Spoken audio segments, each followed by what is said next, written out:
the 24th of June 2026. This is a brand new edition of Newsfirst Primetime News, coming to you live and direct from our Newsfirst studios in Colombo. Bringing you tonight's bulletin for the Newsfirst team. I am Jaimal Ratnayaka.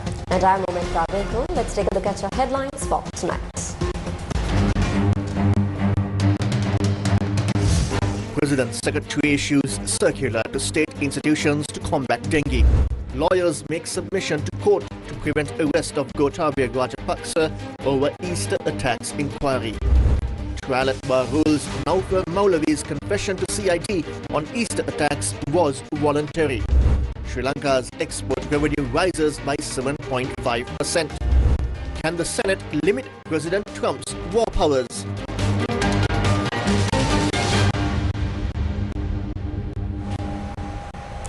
In our top story for tonight, a special circular containing guidelines for the prevention and control of dengue has been issued by the Secretary to the President. All ministry secretaries, provincial chief secretaries, district secretaries, heads of departments as well as heads of local government bodies, state corporations and statutory boards are required to take action to control and prevent dengue in accordance with these guidelines. The special circular containing guidelines for the prevention and control of dengue states that dengue is currently spreading rapidly and has reached a high-risk level. The Western Province has been identified as a high-risk dengue zone. Taking this situation into consideration, the circular issued by the Presidential Secretary instructs that priority attention be given to several key measures. Ensuring that all government institution premises are free from mosquito breeding sites has been identified as a direct responsibility of the heads of those institutions. Under the dengue eradication program implemented from today until the 26th, all staff members must actively contribute to cleaning institutional premises. The Presidential Secretary has further informed that monthly reports on dengue control activities must be submitted to the respective Medical Officer of Health, and a summary report of such activities should also be submitted to his office. The circular also states that mosquito breeding sites must be identified and destroyed within all schools, pirivenas, teacher training colleges, technical institutes, and higher education institutions. Instructions have also been issued to obtain the support of staff, parents, community-based committees, public safety committees, and youth organizations in cleaning these premises. It has been further directed that a period of 30 minutes each on Mondays and Fridays be allocated to clean school premises, especially playgrounds and areas frequently used by primary students, where mosquito breeding is likely. Based on the number of students, dengue prevention committees must also be established for this purpose. Local government authorities have been instructed to strictly enforce existing legal provisions against property owners who negligently maintain environments that facilitate mosquito breeding. The number of dengue cases reported so far this year has approached 50,000. As of midnight yesterday, the total number of reported cases stood at 48,287. During the same period, 29 dengue-related deaths have been recorded. An analysis of statistics over the past few months indicates a rapid increase in the number of reported cases. In January, 7,866 cases were reported. The number showed a slight decline in February with 5,721 cases recorded. However, since February, the figures have been on the rise again. In March, 6,013 dengue cases were reported. By May, the number had significantly increased to 8,590 cases. Although several days still remain before the end of June, 14,446 cases have already been reported. Dengue is a viral disease and 4 strains of the virus have been identified. These are Den 1, Den 2, Den 3 and Den 4. Among these, the strains currently spreading most widely this year are Den 2 and Den 3. The spread of Den 2 accounts for 75% of cases, while Den 3 accounts for 25%. According to the National Dengue Control Unit, Den 3 had been the most commonly circulating strain in recent years. As a result, the public had developed a certain level of immunity to that strain. However, the re-emergence of the Dengue strain after several years has contributed to lower immunity among the population and a higher number of reported cases. The Government Medical Officers Association stated that the Dengue strain was previously identified in 2017 and again in 2022 to 2023. In 2017, a total of 186,101 dengue cases were reported with 447 deaths. In 2023, 89,799 cases were recorded along with 62 deaths. Newsfirst, main sponsor. 2 countries, 2 degrees within 4 years. Call ACBT. Watch the FIFA World Cup live, where the best football teams in the world compete. Live matches, Rewind TV, highlights, reels. Watch it all for free. Download the Pure mobile app now. Watch the FIFA World Cup live, where the best football teams in the world compete. Live matches, Rewind TV, highlights, reels. Watch it all for free. Download the Pure mobile app now. On to more local news. The Court of Appeal today fixed for the 6th of July to further consider the writ petition filed by former President Gotabaya Rajapaksa seeking an order to prevent his arrest in connection with the Easter Sunday terror attack investigations. The petition was taken up before a bench comprising President of the Court of Appeal Justice Ruhanta Besuria and Justice Sarat Dissanayake. President's counsel Romesh De Silva, appearing for the petitioner Gotabaya Rajapaksa, continuing submissions for the second day, stated that his client has not been summoned for any investigation in relation to the Easter attack probe. In such a backdrop, the President's counsel argued that the respondents are attempting to arrest his client. He further stated that the ongoing investigations are based on statements made by an individual named Azad Maulana to the United Kingdom's Channel 4 television network, and this individual is currently residing in Switzerland. He emphasized that his client cannot be arrested based on statements made by such an individual. President's counsel Romesh De Silva also told court that Azad Maulana has made statements criticizing the judicial system in Sri Lanka and argued that attempting to arrest his client based on such claims is baseless and arbitrary. He further noted that among the documents submitted to court are copies of several photographs of his client with various individuals, stating that politicians often meet different people and that such photographs cannot be used to suggest any involvement in the Easter attacks. Clarifying matters regarding 2 photographs of Gotabaya Rajapaksa with Pillayan and Karuna Amman, Romesh De Silva stated that those images were taken during political engagements. He pointed out that these photographs had been presented by the Attorney General's Department in a malicious manner. Referring to statements allegedly made by Azad Maulana, the President's counsel said they include claims that the killing of journalist Lasantha Wickramatunge and others was carried out by former Eastern Province Chief Minister Pillayan at the behest of the Rajapaksas, and noted that Maulana had worked as Pillayan's personal secretary. The President's counsel argued that it is highly questionable to attempt to arrest his client based on statements made by a person presenting such serious and unverified allegations.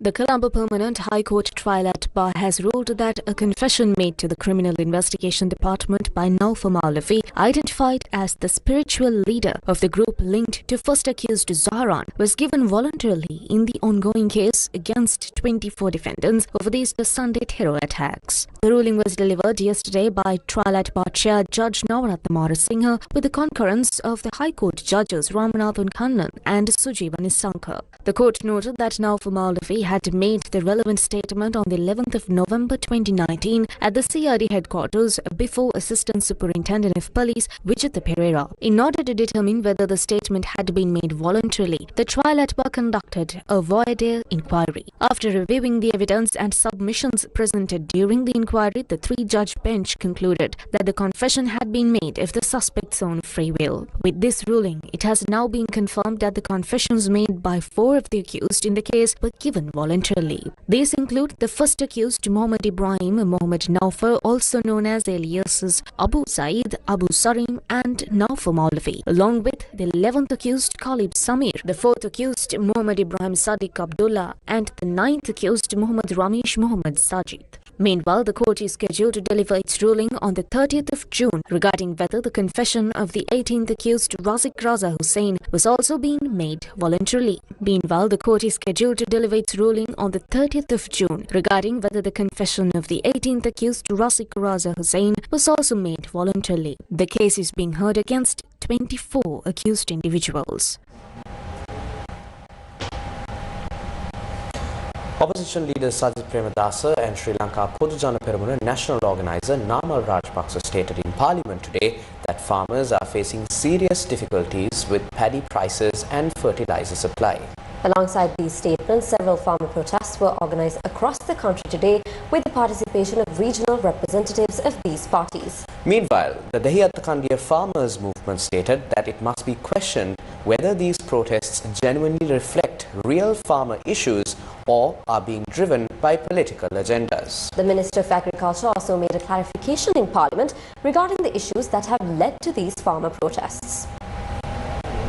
Thambutegama is increasingly becoming a focal point for protests highlighting farmer grievances. Today's protest was held with the participation of political activists as well.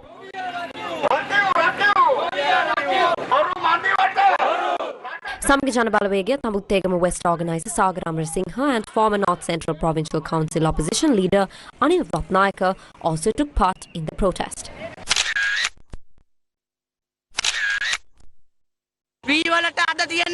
Today, paddy is priced at 90 rupees to 95 rupees. The prices are fluctuating. They don't understand this. The innocent farmers are forced into hardship. We tell you clearly, the price of a kilo of paddy must be fixed at 150 rupees.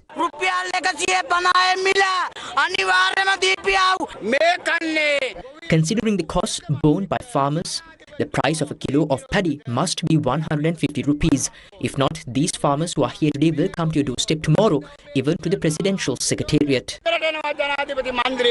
In parallel to the Thambutegama protest, these were the views expressed in Parliament by Samge Jana Balawege MP Rohana Bandara, representing the Anuradhapura district. Today, farmers are taking to the streets daily. If you did not promise relief in your policy statements, that would be different. But why are those promises not being implemented today?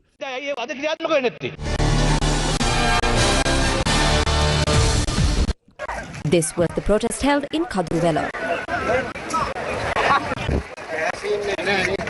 The group that arrived in the march staged their protest near the Kadruvela bus stand. We produce around 3.1 million metric tons of paddy annually. Out of that, how much does the government purchase? Only about 50,000 tons. You cannot control prices by taking such a small quantity. In line with the Kadruvela protest, Samge Jana Balawege Polonnaruwa district MP Kins Nelson made these remarks in Parliament. If the guaranteed price is already 120 rupees, why should farmers sell at 85, 87 or 90 rupees? Buy this paddy at 120 rupees and the farmer's problem will be solved.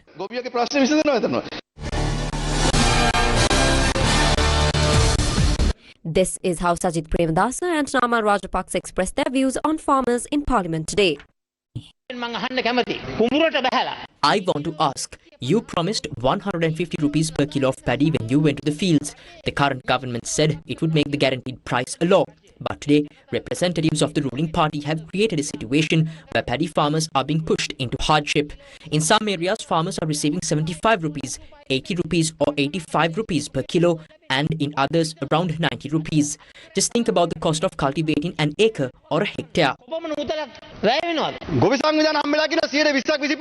Farm organizations say they still cannot sell paddy at even 120 or 125 rupees, and farmers still have stocks. When you were in the opposition, you said you would buy at 150 rupees. Now, by the time fertilizer arrives, the harvest is already over. Even if the government buys at the promised price, it does not benefit the farmer because they had to buy fertilizer from the black market at higher prices. At the very least, the government must buy paddy on time.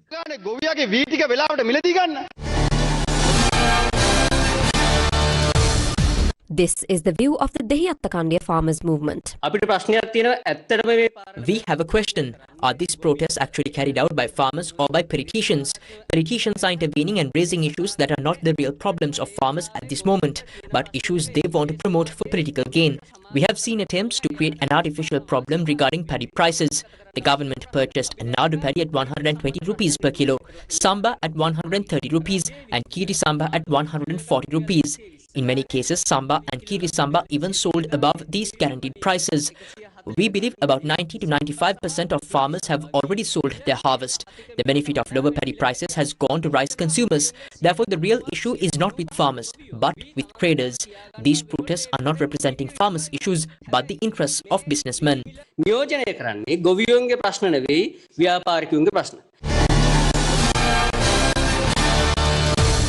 This was the response of the Minister of Agriculture. We are currently purchasing Nadu at 120 rupees, Samba at 130 rupees and Kiri Samba at 140 rupees.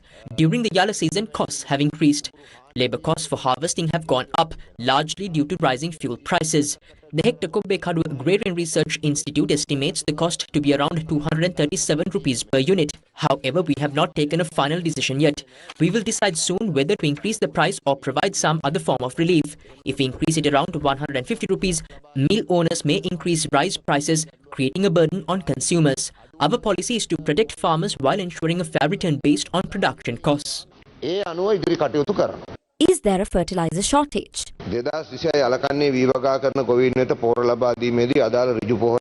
2026 Yala season, facilities have been provided for farmers to obtain fertilizer through agrarian service centres. In the first phase, 48,298 metric tons of urea fertilizer were allocated.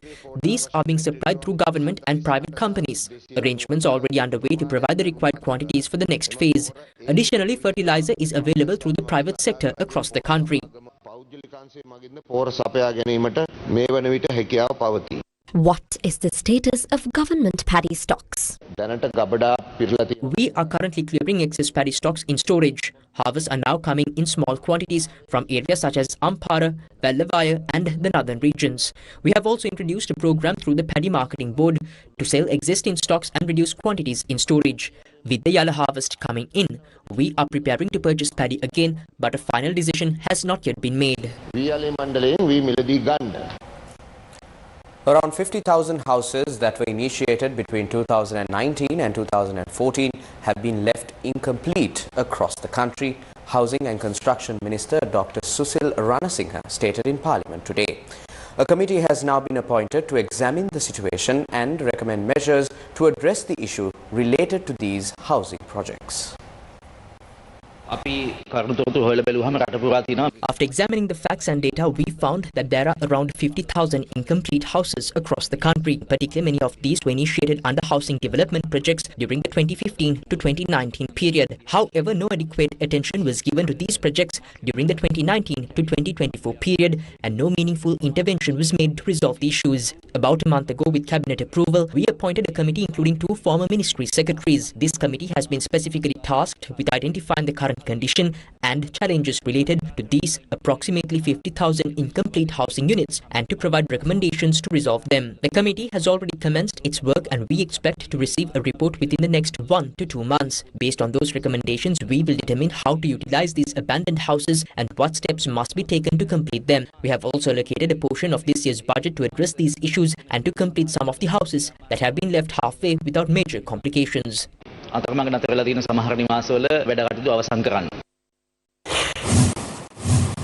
7 houses located in the J22 Punkuduthivu 7th Circle and J23 Punkuduthivu 8th Circle areas, which fall under the Velane Divisional Secretariat Division in Jaffna, have been left abandoned without completion.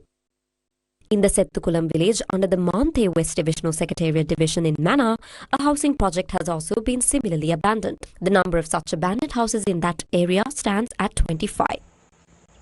In the Vepavettuan area in the Chenkaladi Divisional Secretariat Division, another 25 houses have been left abandoned. Although most of these houses have been largely completed, they have not been handed over to the intended beneficiaries and are now falling into a state of disrepair. Meanwhile, 30 houses constructed in the Arali Central area within the Vattukotte J161 Gramanildari Division of the Sankhane Divisional Secretariat Division in Jaffna have also been left incomplete and abandoned midway.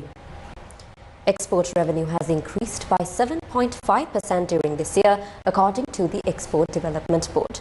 Chairman Mangala Vijay Singha made these remarks while addressing a media briefing held in Colombo this afternoon.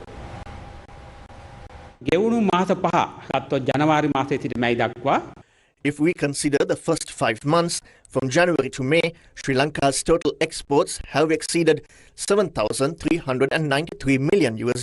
This is the first time Sri Lanka has crossed the $7.3 billion mark within a 5-month period with such growth. This is a very significant achievement.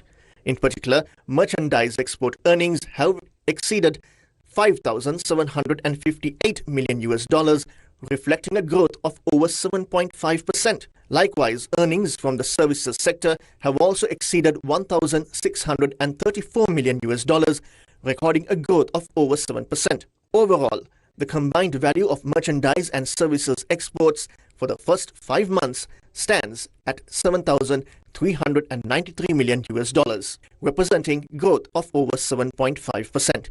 This is a very positive development for Sri Lanka. The official launch of the India Desk, a major initiative aimed at strengthening trade and business links, took place in Colombo, marking a significant step forward for Sri Lankan enterprises seeking to engage with the Indian market. The event was organized by the ILCCI, or the Indo-Lanka Chamber of Commerce and Industry. The India Desk is expected to serve as a game changer for Sri Lankan businesses by providing essential regulatory guidance, valuable market intelligence on India, and structured opportunities to engage with key Indian stakeholders. India has long been one of Sri Lanka's most important trade and investment partners, making significant contribution to our trade, industry, and economic development. Over the years, economic and commercial relations between our two countries have continued to grow, with bilateral trade reaching approximately $5.8 billion in 2024 and 2025. The establishment of the Indian Trade Desk is a timely and valuable initiative. It will strengthen connection between the business communities of both countries, promote new investment opportunities, facilitate trade, and support industrial and entrepreneurial development. This enduring partnership transcends economic engagement and is founded upon the mutual trust, friendship, and shared principles that bind our two nations. The launch event also coincided with the silver jubilee of the historic India-Sri Lanka Free Trade Agreement, highlighting 25 years of economic cooperation and trade facilitation between the two countries. Sri Lanka's relationship with India is different from any other that India holds in the region. It rests not just on geography, but on genuine commonalities of aspiration, of values, and a shared vision for prosperity. The foundation of entrepreneurship, talent, and ambition is what makes every investment and business conversation easier. The fact that the Indo-Lanka Chamber is setting up an India Desk to help Sri Lankan companies looking at India is a reflection of the compelling case for a stronger India-Sri Lanka economic partnership and the keen interest shown by the Sri Lankan entrepreneurs. What makes this partnership really work? First, it's the scale and the trajectory. Secondly, the market size. Third, the macroeconomic stability. And lastly, which is a very key aspect, which is the geography. At the heart of the Indo-Pacific and central to global supply chain diversification, India sits at the center of where the world trade is heading. And for India, Sri Lanka is a trusted friend. In today's world, we need more trust. It is with trusted friends that we can build stable, sustainable, and far-reaching economic and commercial partnerships. With the introduction of the India Desk, authorities and industry stakeholders anticipate greater efficiency in market entry, improved coordination between the two countries, and a new phase of growth for Sri Lankan exporters and investors looking to tap into India's vast economic landscape.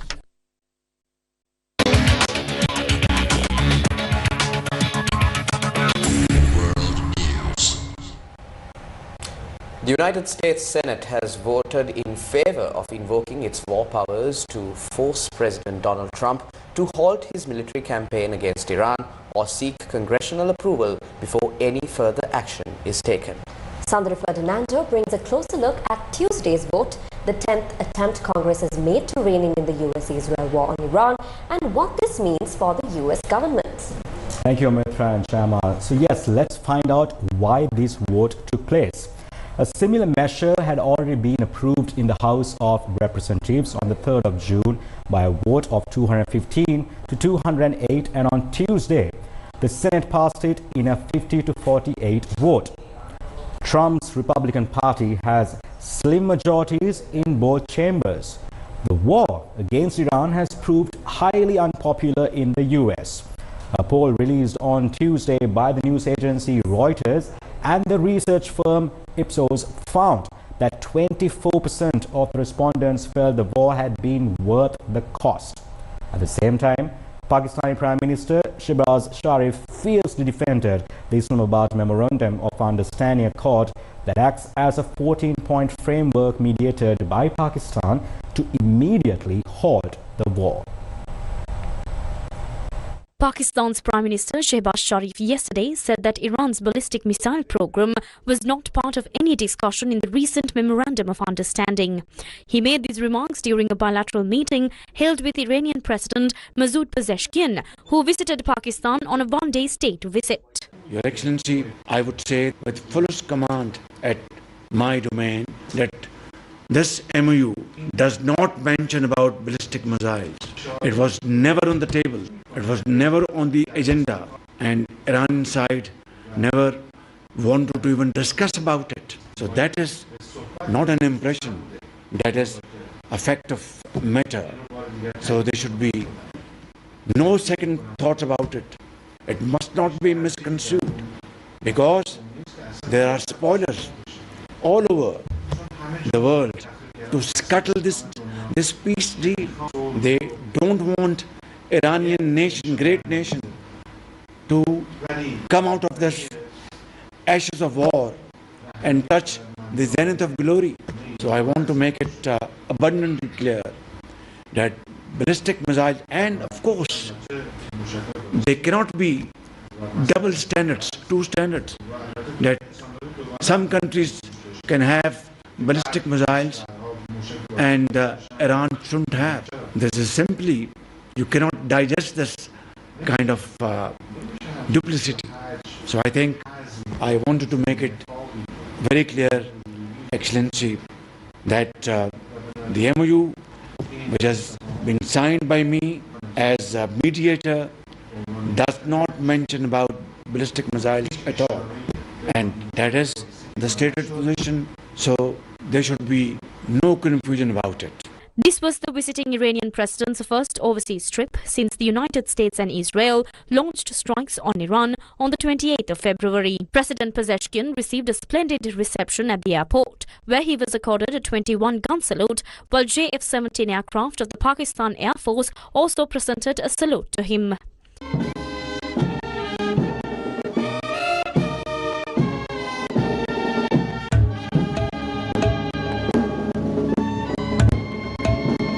Meanwhile, Qatar's Prime Minister says that Qatar could resume normal LNG production within a few weeks. Prime Minister Sheikh Mohammed bin Abdul Rahman bin Jassim Al Thani told the Financial Times that Qatar is preparing to resume the normal production of liquefied natural gas following the signing of an interim deal between the US and Iran. Qatar is the world's second largest LNG producer and halted production in March following an Iranian drone attack at its Ras Laffan plant.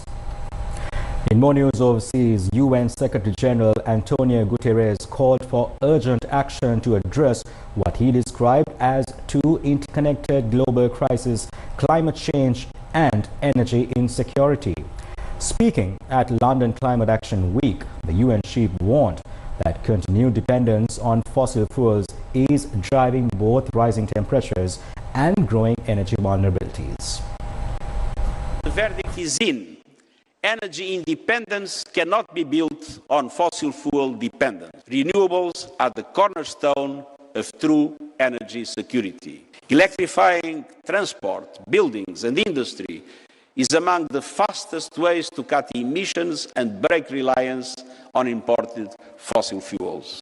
The more economies run on clean electricity, the more secure, resilient and competitive they become. So how do we make a clean break? Let me point to 7 steps.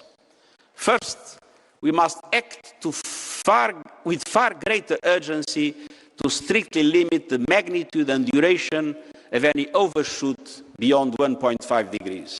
Science has laid out a clear roadmap. Emissions must peak immediately, fall steeply this decade, and reach global net zero by 2050. Yet, the world remains dangerously off track. The latest national climate plans would reduce global emissions by only 10% by 2035. And science tells us that emissions must fall by 60% over the same period to keep 1.5 within reach.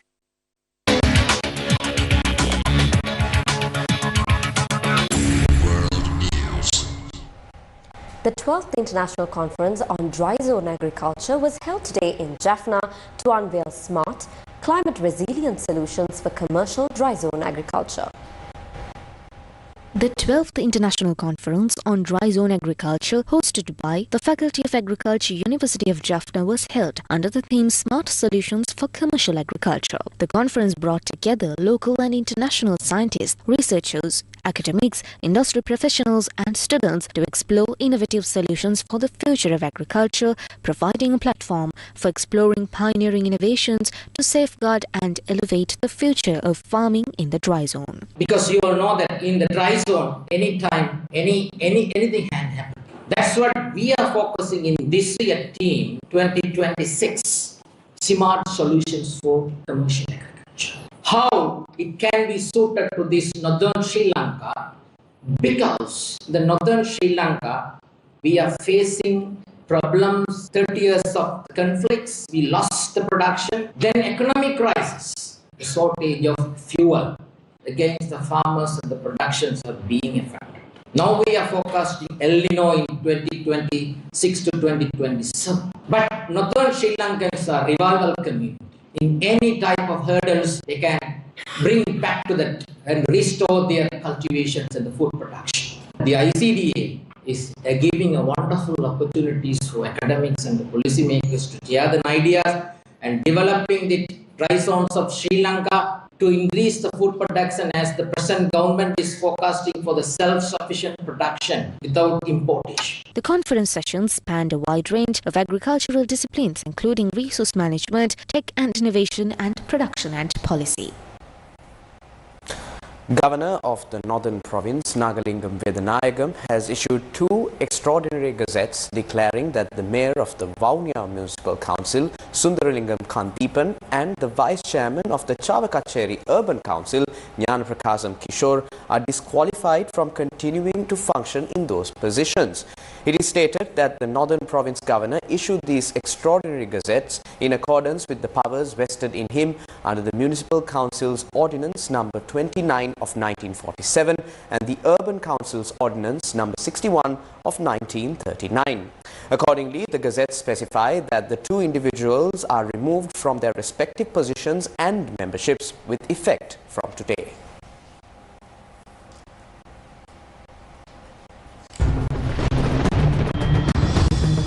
Weather first. How is the weather today? Bringing you today's details on this is Viara Virakol. Yes, Sumitra and Jama. So now, in your latest weather forecast issued by the Department of Meteorology, several spells of showers are expected in the western, Sabaragamu, northwestern provinces and in Gaul, Matara, Kandy and Nuwara districts. In the Uba province and in a few places in the Ampara and Batticaloa districts, showers or thunder showers may occur after 2 p.m. and fairly strong winds of about 30 to 40 kilometers per hour can be expected at times over the western slopes of the central hills and in the northern, north-central, northwestern and southern provinces as well as in the Trincomalee district. Now meanwhile, in the sea areas of the coast from Chilao to Colombo and extending up to Gaul and Mathura, showers or thunder showers may occur at times. Watch the FIFA World Cup live, where the best football teams in the world compete. Live matches, Rewind TV, highlights, reels. Watch it all for free. Download the Pure mobile app now.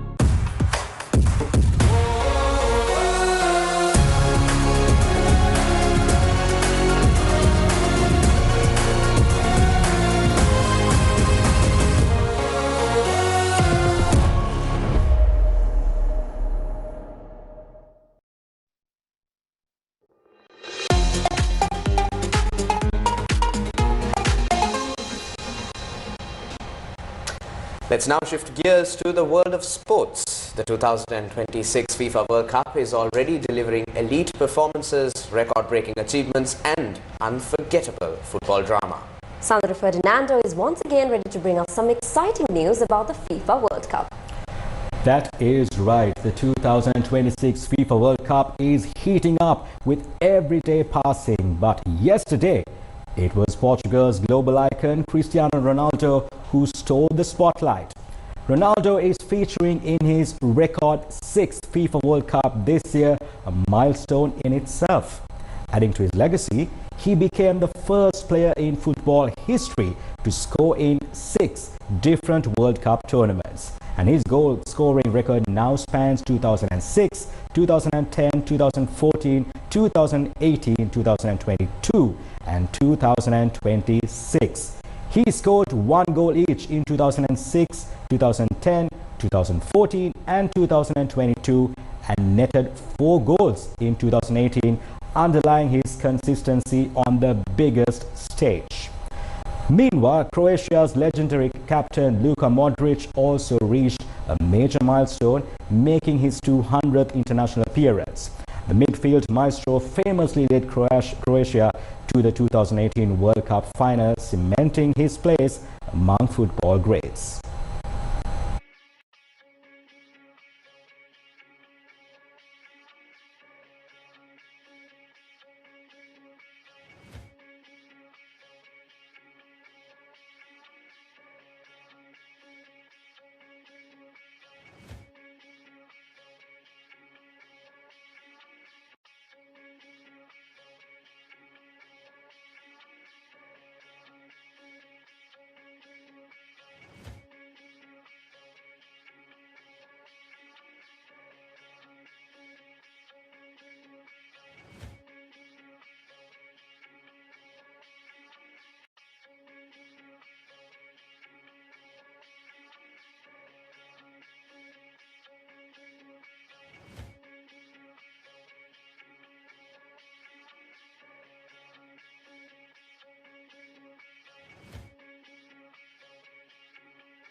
Wrap of Primetime News for tonight. Thank you for watching.